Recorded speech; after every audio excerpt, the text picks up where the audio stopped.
আচ্ছা, আমরা আলোচনায় চলে যাই। এখানে মূলত আলোচনার যে বিষয়টা ছিল আজকে, যে অ্যাবাউট করোনা ভাইরাস এবং তার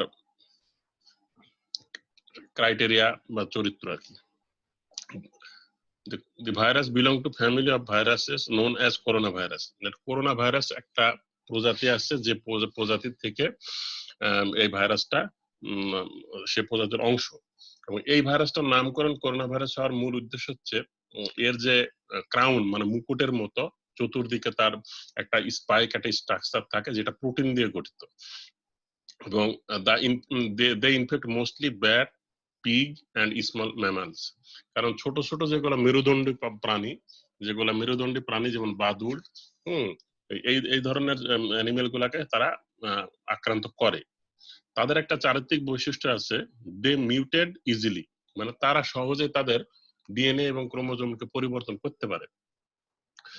and can jump from animal to human, এবং মানুষ এবং পশুর শরীর থেকে মানুষের শরীরে আসতে পারে, এবং and from one human to another, একজন মানুষের শরীর থেকে আরেকজন মানুষের শরীরে যেতে পারে। তো তার পরবর্তীতে দেখেন এই যে প্রজাতিটা আছে, সেই প্রজাতির থেকে মাত্র 7 স্ট্রেন মানে 7টা শ্রেণীবিন্যাস আছে, 7টা ভাইরাস আছে, যে 7টা ভাইরাস সাধারণত মানুষকে আক্রান্ত করে। এই 7টা ভাইরাস সাধারণত কারা কারা, এরা বেশিরভাগই হিউম্যান বডির রেসপিরেটরি ট্র্যাক্ট, শ্বাসনালীতে তারা আক্রান্ত করে। 4 অফ দিস, মানে এদের ভিতরে 4টা প্রজাতি তারা সাধারণত কমন কোল্ড, নর্মাল যে ঠান্ডা আমরা আক্রান্ত হই, সেই আমাদের সেই ঠান্ডা, নর্মাল ঠান্ডাতে তারা আক্রান্ত করে, নর্মাল কোল্ড, নর্মাল একেবারে ঠান্ডা হাসি যেটা আছে। 2 আদার্স, এই 7টার ভিতরে আর দুইটা প্রজাতি by contrast range among the deadliest of human infection. এই দুইটা দ্বারা মানুষের জীবনহানিকর দুইটা ইনফেকশন মানব সভ্যতাতে এ যাবৎকাল দেখা গেছে, যেগুলাকে আমরা নাম বলি SARS, severe acute respiratory syndrome, আর একটা আমরা নাম বলি MERS, middle state respiratory syndrome. এই মার্স এটা মধ্যপ্রাচ্যে আক্রান্ত হয়েছিল। সার্স চীন থেকে একটা সময় দেখা গেছিল। আর বর্তমানে যেটা আসছে এটা হচ্ছে this new virus is called severe acute respiratory syndrome. এটাও সেই সার্স করোনা ভাইরাস 2, এর প্রজাতির নামকরণ করা হয়েছে corona virus 2 or SARS COVID-2. The disease is called COVID-19. যেহেতু 2019 সালের শেষের দিকে এটা শুরু হয়েছিল তার কার্যক্রম, যার জন্য এর নামকরণ করা হয়েছে COVID-19।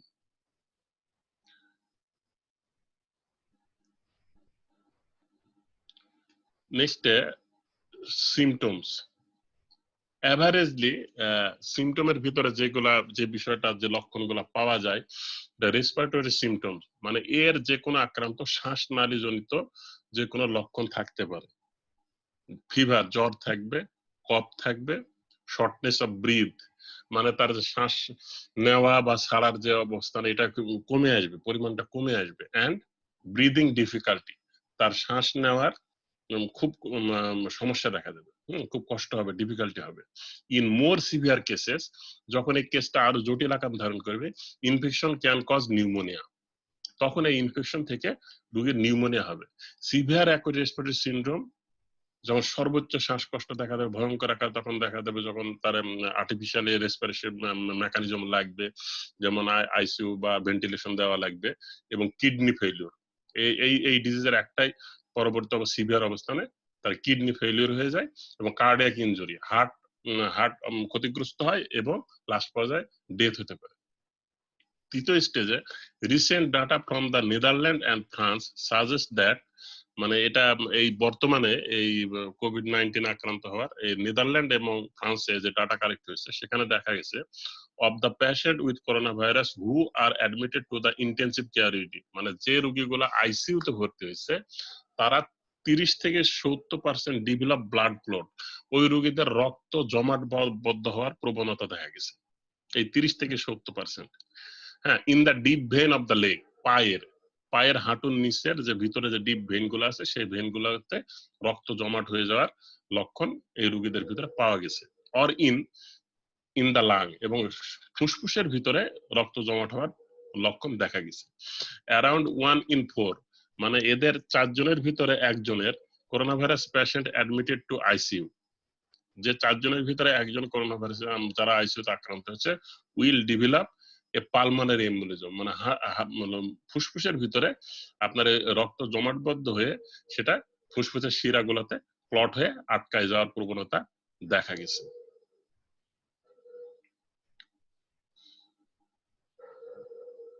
এখানে আমি একটা করছি যে day by day progression of COVID-19, মানে এই COVID-19 রোগী একজন রোগী আক্রান্ত হওয়ার পর দিনের পর দিন কিভাবে তার লক্ষণ কিভাবে ডেভেলপ হয় সেটা একটা আলোচনা, যেটা আমরা যেহেতু হোমিওপ্যাথিক ডাক্তার, আমরা যখন রোগ কেসটিকিং করব তখন কেসটিকিং করার সময় রোগীর ওই অবস্থায় সে রোগ ভুগছে কতদিন থেকে কিভাবে, এবং তার সেই প্রগনোসিসটা আমরা জানবো, এবং কোন স্টেজে আছে সেটা সহজে বুঝতে পারবো।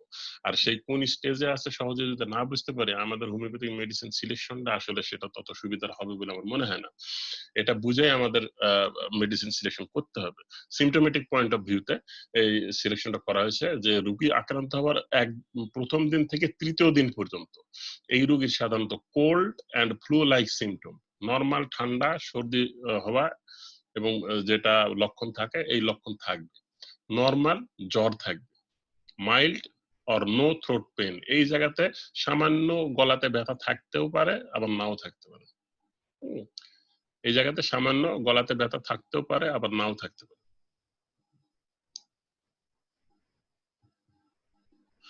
চতুর্থতম দিনে সাধারণত দেখা যায় যে এই 1 থেকে 3য়তম দিনে যে গলায় ব্যথা সামান্য মৃদু আকারে আছে এবং ব্যথা নাই, কিন্তু চতুর্থতম দিনে গলা ব্যথাটা বাড়বে। আর গলাতে সোরনেস থাকবে, মানে গলাতে হাজা করা অনুভূতি থাকবে, গলাতে একেবারে সোরনেস অনুভূতিটা থাকবে, এবং এর জ্বরটা টেম্পারেচারটা বেড়ে যাবে 36.5 ডিগ্রি সেন্টিগ্রেড। টেম্পারেচারটা তার বেড়ে যাবে এখানে। Mild headache and diarrhoea or cramp, এই চতুর্থ স্টেজে এই রোগীর মৃদু মাথা ব্যথা থাকবে, সাথে ডায়রিয়া এবং তার শরীরে কোনো জায়গায় আক্ষেপিক যে ক্র্যাম্প জাতীয় কোনো লক্ষণ সেখানে প্রকাশ পেতে পারে। 5ম দিন থেকে গলার যে ব্যথাটা সেটা সিভিয়ার আকার ধারণ করবে, সেটা প্রচুর বাড়বে আর কি। ওর সিটিং খাইলে এবং কোনো কিছু তরল জাতীয় কোনো কিছু খাওয়ার সময় সেটা বৃদ্ধি পাবে। সোরনেস অফ ভয়েস ইনক্রিজ, ওই যে গলাতে যে একটা হাজা করা অনুভূতি থাকবে সেটা তাদের বাড়তে থাকবে, এবং এই স্টেজে 5মতম দিনে তার শুষ্ক কাশিটা দেখা দিবে। শুষ্ক কাশিটা কিন্তু ফার্স্ট স্টেজ, প্রথম দিন থেকে তৃতীয় দিন এবং চতুর্থ দিন পর্যন্ত অনেক রোগীর ক্ষেত্রে ডেভেলপ নাও করতে পারে। জয়েন্ট পেন ওর মোশন, এই ক্ষেত্রে এই রোগীর জয়েন্ট পেন দেখা দেবে, যেটা মুভমেন্টে তার বৃদ্ধি হবে, এবং শারীরিক দুর্বলতা থাকবে, উইকনেস। 6ষ্ঠতম দিনে ইনক্রিজ ইন ফিভার, তার জ্বর এই জায়গাতে আরো বাড়বে, 37 ডিগ্রি সেন্টিগ্রেডের দিকে চলে যাবে, এবং all above symptoms increase in intensity, উপরের যে লক্ষণগুলো আছে যেমন ধরেন তার গলাতে ব্যথা, তার গলা হাজা করা অনুভূতি এবং শুষ্ক কাশি, তার জয়েন্ট পেইন, তার দুর্বলতা, এই সব লক্ষণগুলো তার এবার এই 6ষ্ঠতম দিনে এটা বাড়তে থাকবে। এই 6ষ্ঠতম দিনে তার লক্ষণ আসবে আপনার বমি বমি ভাব, নৌসিয়া, ভমিটিং এন্ড ডায়রিয়া। এই ডায়রিয়াটা আরো বাড়বে এই স্টেজে এসে। Start feeling shortness of breath in a mild way, সামান্য মৃদু আকারে তার শ্বাসকষ্টটা এখানে ডেভেলপ করবে, শ্বাস নিতে গিয়ে তার একটু কষ্ট হবে, বুকে চাপ বোধ আসবে এই স্টেজে। বডি এক, শরীরে ব্যথা হবে, or pain from joint extend to the finger, increase in weekend, এই স্টেজে সাধারণত তার সারা শরীরে ব্যথা এবং জয়েন্টে এবং ফিঙ্গারে ব্যথাগুলা এক্সটেন্ড করবে।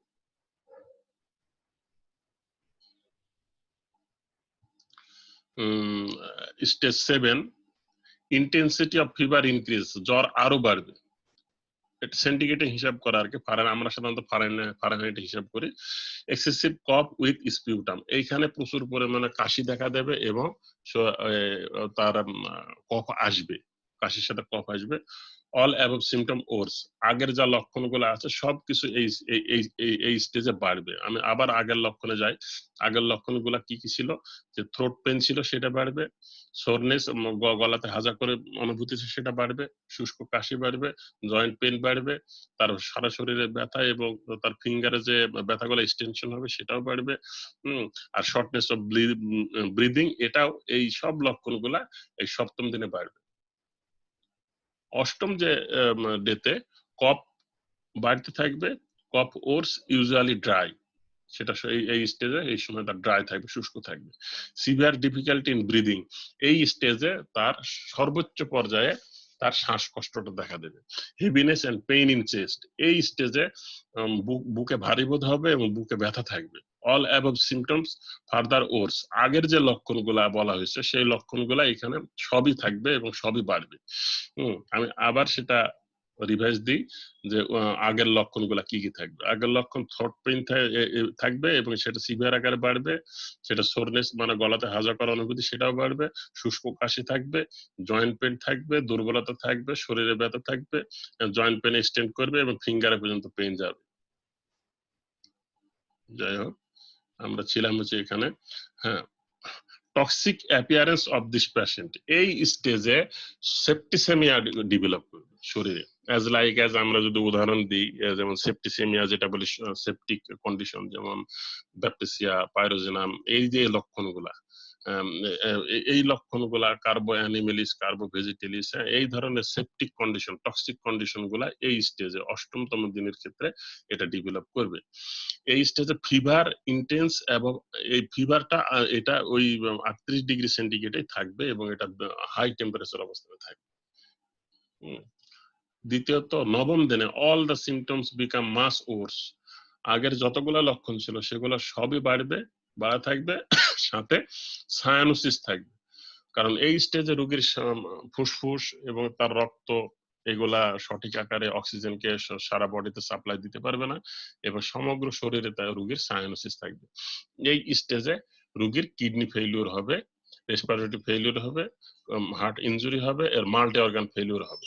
আসলে এই যে স্টেজগুলো দেওয়া এখানে আলোচনা করা হলো, এই 1 থেকে 3, 4, এগুলো আসলে সব রোগী যে এই সব স্টেজে যাবে এমন কোনো কথা না। কিছু কিছু রোগী আছে হয়তো 1 থেকে 3 দিনের ভিতরে যে লক্ষণগুলো আছে এইগুলাই থাকলো তাদের শরীরে, হ্যাঁ, হয়তো চতুর্থ দিনের লক্ষণে গেল না, এবং যাদের জীবনী শক্তি আরো দুর্বল তারা হয়তো চতুর্থ দিনের এই লক্ষণগুলো প্রকাশ করবে, এবং চতুর্থ দিনের লক্ষণগুলো প্রকাশ করে হয়তো এমনিতেই ভাইরাস জ্বর, যেহেতু এমনিতে তার একটা মেয়াদ পার হয়ে গেলে সেটা ভালো হয়ে গেল, এমনও হতে পারে। তারপরে দেখা যাচ্ছে পঞ্চমতম যে লক্ষণ আছে, যদি এমন হয় কিছু কিছু রোগী কমপ্লিকেশনের দিকে যায় তাহলে হয়তো পঞ্চমতম দিনের দিকে যেতে পারবে, ষষ্ঠতম দিন, বা এই যে লক্ষণগুলো আছে এটা ডিপেন্ড করবে ওই রোগীর কনস্টিটিউশন, তার জীবনী শক্তি এবং ভাইটালিটির ক্যাপাসিটির উপরে। তবে এখানে আরেকটা ক্লিনিক্যাল ক্লাসিফিকেশন করা হয়েছে, যেটা according to pathophysiology, according to pathophysiological point of view. আমি এটা এখানে নিয়ে যাই একটু। এখানে মাইল্ড টু মডারেট, এই প্যাথোলজিটা কিছু শ্রেণীর রোগীদের শরীরে ডেভেলপ করবে যারা কমপ্লিকেটেড স্টেজে, আগে যেটা দেখলেন হয়তো বা সবার ক্ষেত্রে ক্রিটিক্যাল স্টেজটা ডেভেলপ করবে না, কিছু কিছু রোগী আছে হয়তো মাইল্ড টু মডারেট অবস্থানে থাকবে। তাই মাইল্ড টু মডারেট এই অবস্থানে কারা কারা থাকবে? সাধারণত ফিভার, নাজাল কনজেশন, নাকে যাদের ফ্লু লাইক সিমটম থাকবে, নাকে সর্দি আসবে বা নাক ভারবোধ থাকবে, flu like symptom, dry cough, sputum formation, কফ আসবে, shortness of breath, sore throat, গলাতে হাজা করা অনুভূতি, হেডেক, মাথা ব্যথা, বডি এক, শরীরে ব্যথা, চিল, শীতবোধ, নৌসিয়া, বমি ভাব, ভমিটিং, বমি, diarrhoea, diarrhoea, loss of smell, নাকে কম অনুভূতি পাওয়া এবং টেস্ট, জিহ্বাতে বা মুখে কোনো খাবারের টেস্ট পাওয়া, এই ধরনের লক্ষণ পেতে পারে। This constitute 80% of patient, 80% patient সাধারণত এই ধরনের লক্ষণগুলা নিয়ে আমাদের কাছে আসবে। 80% পেশেন্ট ভিতরে কমপ্লিকেশন দেখা দিবে না, তাদের ভিতরে এই নর্মাল লক্ষণগুলো সাধারণত থাকবে। The difference in mild and moderate, এখন এই 80% থেকে আরো কিছু যাদের লক্ষণ আরো ক্রিটিক্যাল অবস্থানে যাচ্ছে তারা কারা?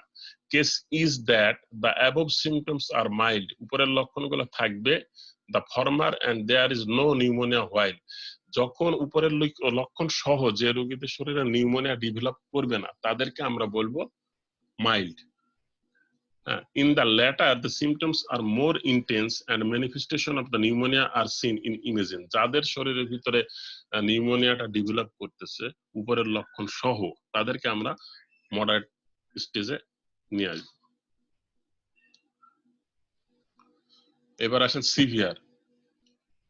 আমরা মাইল্ডে কি দেখলাম যে নিউমোনিয়া ডেভেলপ হওয়া ছাড়া ঠান্ডা এবং আর যেসব জ্বর টর সর্দি, হ্যাঁ, আর যে লক্ষণগুলো উপরে যেগুলো আছে যেগুলো দেখলাম, শুষ্ক কাশি, হ্যাঁ, cough top breathing, difficult sore throat, গলা হাজা করার অনুভূতি, মাথা ব্যথা, শরীর ব্যথা, শীতবোধ, nausea, vomiting, diarrhoea, everything, loss of smell, হ্যাঁ, নাকে কিছু অনুভূতি না পাওয়া, গন্ধ অনুভূতি না পাওয়া এবং মুখে কোনো টেস্ট না পাওয়া, এই লক্ষণগুলা মাইল্ড। এবং এই লক্ষণ সহ যাদের তারা হবে 80% রোগী, এবং এই 80%-এর বাইরে আরো কিছু রোগী আছে যাদের শরীরে নিউমোনিয়া ডেভেলপ করবে। নিউমোনিয়া ডেভেলপ করবে হচ্ছে আর 20% ভিতরে, 100 ভাগের ভিতরে 80 ভাগের ভিতরে উপরের লক্ষণগুলো থাকবে, আর 20%-এর ভিতরে এই নিউমোনিয়া ডেভেলপ করবে। এই নিউমোনিয়া ডেভেলপ যে 20% করবে তাদের ভিতরে থেকে আবার কয়েকজন ক্রিটিক্যাল স্টেজে যাবে, যেটা এইখানে severe case. Adult who meet any of the following critical respiratory rate, যেটা 30-এর নিচে ব্রিদিং প্রতি মিনিটে, অক্সিজেন স্যাচুরেশন রক্তের ভিতরে 93-এর নিচে চলে আসবে অ্যাট এ রেস্টিং স্টেজ, যখন এই রোগী রেস্ট করবে, চুপ করে বসে থাকবে বা রেস্ট করবে, ওই মুহূর্তে তার রক্তের ভিতরে অক্সিজেনের স্যাচুরেশনটা কমে আসবে, 93-এর নিচে চলে আসবে। Arterial partial pressure of oxygen concentration সেটা 300 মিলিমিটার অফ মার্কারি, হ্যাঁ, যে অবস্থানে চলে যাবে। Patient with 50% lesson progression with 24 to 48 hours in lung imaging should be treated as severe case. এই ধরনের কন্ডিশনের রোগীগুলোকে সাধারণত সিভিয়ার কেসের পেশেন্ট হিসেবে ধরতে হবে।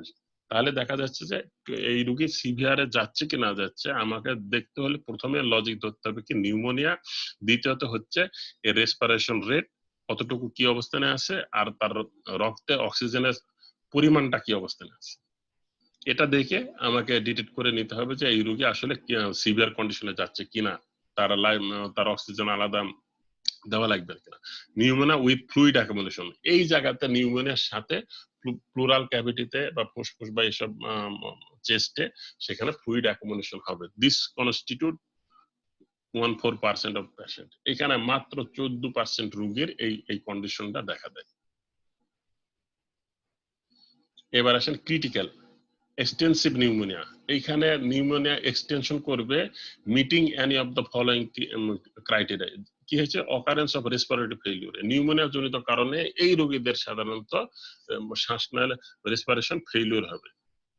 রিকোয়ার মেকানিক্যাল ভেন্টিলেশন, এদের তখন ভেন্টিলেশন দেওয়া লাগবে, তাদের মেকানিক্যালি ভেন্টিলেশন দিয়ে অক্সিজেন সাপ্লাই দেওয়া হবে। প্রেজেন্স অফ শক, এই রোগীগুলো শকে যাবে।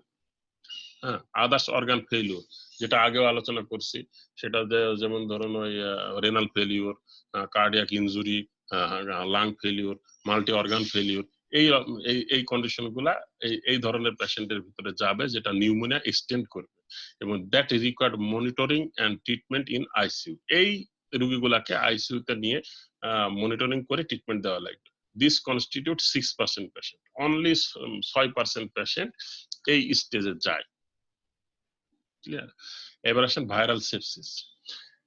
সেপ্টিসেমিয়া সাধারণত আমরা ব্যাকটেরিয়াল ডিজিজে বলে থাকি মাইক্রোবায়োলজি অনুসারে, কিন্তু এখানে ভাইরাস জনিত কারণে এই কোভিড-19 করোনা ভাইরাস যেটা আক্রান্ত করতেছে সেই ভাইরাস জনিত কারণে সেপ্টিসেমিয়া হয়। সেপ্টিসেমিয়া হয়টা কি হবে? এটা নিউমোনিয়া ডেভেলপ করে,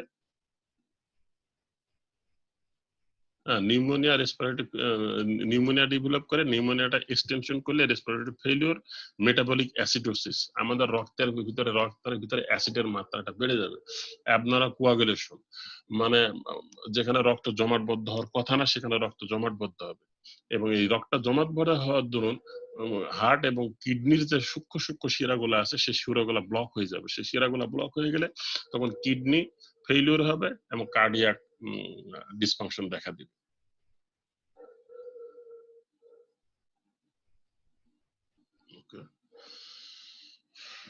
ওকে, মানে আজকে আমার এইটুকুই আলোচনা ছিল। কারো কোনো প্রশ্ন থাকলে আপনারা এখন বলতে পারেন। কারো কোনো প্রশ্ন আছে কিনা? আমি আপনাদেরকে আনমিউট করে দিচ্ছি। আপনারা কারো কোনো প্রশ্ন আছে কিনা? না, কোনো প্রশ্ন নাই স্যার। এখানে দেখেন, আমি বলি 80% যে পেশেন্টটা আছে যাদের ভিতরে নিউমোনিয়া ডেভেলপ করতেছে না, তাদের কিন্তু আমরা হোমিওপ্যাথিক মেডিসিন অ্যাপ্লাই করে ইজিলি ট্রিটমেন্ট দিতে পারি। আর যেটা নিউমোনিয়া ডেভেলপ করতেছে কিন্তু আপনার মাল্টি অর্গান মানে সিভিয়ার অবস্থানে যাচ্ছে না, যাদেরকে আর্টিফিশিয়াল ভেন্টিলেশন দেওয়া লাগতেছে না, তাদের ক্ষেত্রে অনেক ক্ষেত্রে আমরা কিছু কিছু সময় আমরা হোমিওপ্যাথিক মেডিসিন দিয়ে 16% যে রোগীরা আছে তাদেরকে আমরা মেডিসিন অ্যাপ্লাই করতে পারতেছি। আর যে 6% যেটা আছে, 6% যে পেশেন্টটা যাদেরকে আইসিইউ প্রয়োজন হচ্ছে, এদের কিন্তু আমরা ধরতে পারবো না। এদের জন্য স্পেশাল হসপিটাল ম্যানেজমেন্ট লাগবে, এদের জন্য স্পেশাল ট্রিটমেন্ট প্রোটোকল লাগবে। তো যদি আমরা শুধু লক্ষণ বা কেস টেকিং করে হোমিওপ্যাথিক রেপার্টরি এবং ম্যাথমেটিক্যাল মেডিসিন নির্বাচন করি যদি মেডিসিন দিই, তাহলে কিন্তু আমরা ভুল করতে পারি। যার জন্য দেখা যাচ্ছে যে এই করোনা ভাইরাসের এই যে স্টেজটা কিন্তু আমাদের রোগী দেখা অবশ্যই জানতে হবে। এবং অবশ্যই করোনা ভাইরাসে আক্রান্ত রোগী যারা আমরা দেখবো, আমাদের কাছে যারা আসবে, তাদের শরীরে ওই যে রেসপিরেশন রেটটা আমাদের অবশ্যই জানতে হবে। আমাদের রক্তের অক্সিজেনের স্যাচুরেশনটা অবশ্যই জানতে হবে, কতটুকু পরিমাণ অক্সিজেন আছে, কোন স্টেজে আছে। হ্যাঁ, শ্বাসকষ্ট আছে বলেই যে আমি একটা ওষুধ দিয়ে রোগীকে বসায় রাখবো সেটা কিন্তু না, তাই না? আর কারো কিছু বলার আছে?